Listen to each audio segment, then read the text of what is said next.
नमस्कार, आप देख रहे हैं बिजनेस टुडे बाजार। आज हम बात करेंगे सरकारी कंपनी भारत हेवी इलेक्ट्रिकल्स यानी कि भेल की। इस वीडियो में हम समझने की कोशिश करेंगे कि क्या अब वक्त आ गया है कि इस स्टॉक में बड़ी रेटिंग होनी चाहिए। साल 2022 में ये स्टॉक महज 19 रुपये पर ट्रेड कर रहा था और देखते ही देखते ये स्टॉक 10 गुना से ज़्यादा बढ़ गया। तो क्या मौजूदा वक्त में जिस लेवल पर ये स्टॉक ट्रेड कर रहा है, सरकार की ओर से जो हाल ही में बड़ा फैसला लिया गया है, उसका असर स्टॉक में नई ऊंचाई के तौर पर, नई उड़ान के तौर पर देखा जा सकता है। इसको समझने की कोशिश करेंगे। इसके साथ ही और भी कई ज़रूरी बातें हैं जिस पर शायद आपने गौर ना किया हो, क्योंकि हम हर बार की तरह जब भी विश्लेषण करते हैं किसी स्टोरी का, तो दोनों पहलू आपके सामने रखते हैं। सिक्के के दोनों पहलू रखना बहुत ज़रूरी होता है ताकि आपको पूरी तस्वीर एकदम साफ हो सके। तो भेल की हम पूरी जानकारी आपको देंगे और साथ ही और भी कई चीज़ों पे हम डिस्कशन करेंगे, लेकिन उससे पहले आपसे गुजारिश है कि हमारे चैनल बिजनेस टुडे बाजार को लाइक, शेयर, सब्सक्राइब करना मत भूलिए। चलिए अब आपसे शुरुआत करते हैं भेल के बारे में। तो भेल की चर्चा करने से पहले मैं आपको एक टर्म के बारे में समझाना चाहूँगा, कोल गैसिफिकेशन। ये क्या होता है? तो देखिए, जब भी आप कोल गैसिफिकेशन की बात करते हैं तो ये एक प्रक्रिया है जिससे हवा, ऑक्सीजन, स्टीम या कार्बन डाइऑक्साइड के जरिए कोयले का आंशिक तौर पर ऑक्सीकरण किया जाता है। क्योंकि कोयला पहले से ही प्रदूषण के लिए बदनाम है, तो ऐसे में इस प्रोसेस के जरिए कोयले से जो गैस बनाई जाती है, उसको प्रदूषण उससे कम करने में मदद मिलती है। अब आप सोच रहे होंगे कि भेल की बात करते करते आप अचानक से कोल गैसिफिकेशन पे कहाँ चले गए। तो देखिए, इस चीज़ को समझना इसलिए ज़रूरी है क्योंकि केंद्रीय कैबिनेट की ओर से कोल गैसिफिकेशन स्कीम को मंजूरी दी गई है। इस प्रोग्राम के तहत पब्लिक और प्राइवेट सेक्टर को वायबिलिटी गैप फंडिंग की पेशकश की जाएगी। इसके जरिए कोल गैसिफिकेशन के लिए करीब 8,500 करोड़ के प्रस्तावित फाइनेंशियल इंसेंटिव का फैसला किया गया है। सरकार ये इंसेंटिव प्लांट और मशीनों पर देगी। प्राइवेट के मुकाबले सरकारी कंपनियों को ज़्यादा इंसेंटिव दिए जाएंगे। भारत सरकार का इरादा 2030 तक 100 MT कोल गैसिफिकेशन है, जिसमें 4 लाख करोड़ रुपए से भी ज़्यादा का निवेश होना है। अब आप कहेंगे कि इस स्कीम से भेल को क्या असर होगा, भेल पर क्या असर पड़ेगा। तो भेल की बात की जाए तो ये कंपनी भारत में अपनी तरह की सबसे बड़ी इंजीनियरिंग और मैन्युफैक्चरिंग कंपनियों में से एक है, जो लगातार बढ़ती ज़रूरतों को पूरा करने के लिए 180 से ज़्यादा प्रोडक्ट और सर्विसेज की ऑफरिंग करती है, जिसमें डिज़ाइन, इंजीनियरिंग, निर्माण, प्रशिक्षण, मशीनरिंग और सर्विसेज शामिल है। चाहे आप हाइड्रो की बात करें, थर्मल पावर की बात करें, रिन्यूएबल की बात करें, इस तमाम स्पेस में दिग्गज कंपनी के जो जितने भी बड़े क्लाइंट्स आपको नाम याद हो, तो ये सब इसके क्लाइंट्स हैं। इसलिए कोल जो गैसिफिकेशन स्कीम के लिए कोल इंडिया ने भेल के साथ जॉइंट वेंचर किया है। जी हाँ, भेल के साथ कोल इंडिया ने जॉइंट वेंचर किया है, जो सरकार स्कीम लेके आई है कोल गैसिफिकेशन। और ख़ास तौर पर ये जो पूरी है वो कोल टू अमोनियम नाइट्रेट के जरिए होगा। मतलब ये समझिए कि जो भी इक्विपमेंट्स, जो भी मशीनरी, जो भी चीज़ें होंगी, इसमें जॉइंट वेंचर होगा, एक सब्सिडी के तौर पे बनाया जाएगा और इसमें कोल इंडिया और भेल मिलकर काम करेंगे। जो कि मैंने आपको बताया कि जो कोल स्पेसिफिकेशन है उसके ऊपर, गैसिफिकेशन उसके ऊपर काम किया जाएगा। अब इस फैसले का स्टॉक पर क्या असर पड़ेगा, आइए सुनाते हैं आपको।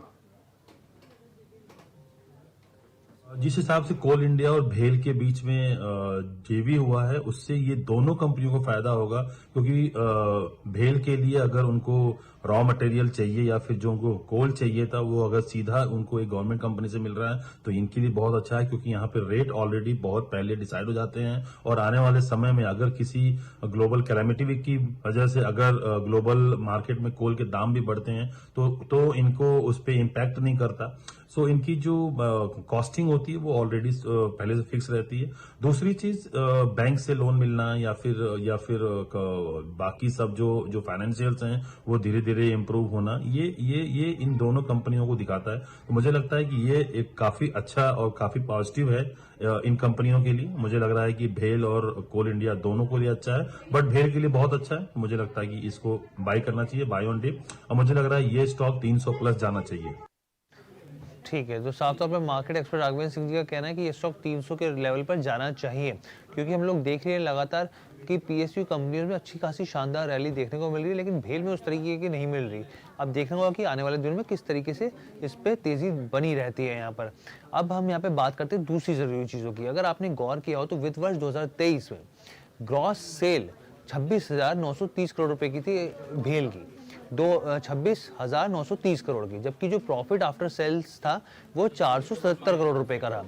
लेकिन ये फिगर अगर आप वित्त वर्ष 2022 से कंपेयर करें तो ये हाई दिखता है साफ तौर पे कि भाई 2023 में इस तरीके से ये बेहतर रहा है।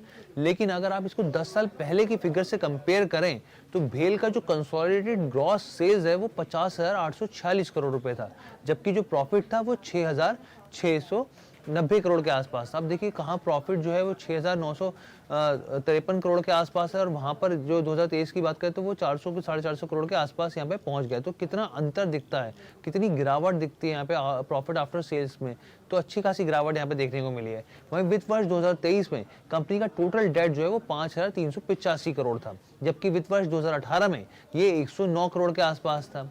वहीं दूसरी ओर डेट टू इक्विटी देखें तो 0.20x है और रिटर्न रेशियो को देखें जो लो सिंगल डिजिट में साफ तौर पर दिखता है। अब समझने की कोशिश करते हैं कि ये कितना बड़ा कंसर्न है, तो इसके लिए भी हमने बात की मार्केट एक्सपर्ट राघवेंद्र सिंह जी से। सुनिए उनका क्या कहना है यहाँ पर।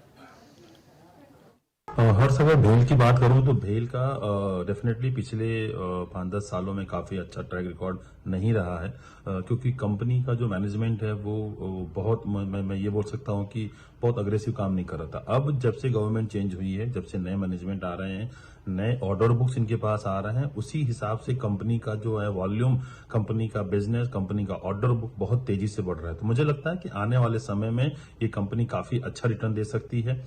और सबसे बड़ी बात है इस कंपनी का जो डेट टू इक्विटी रेशियो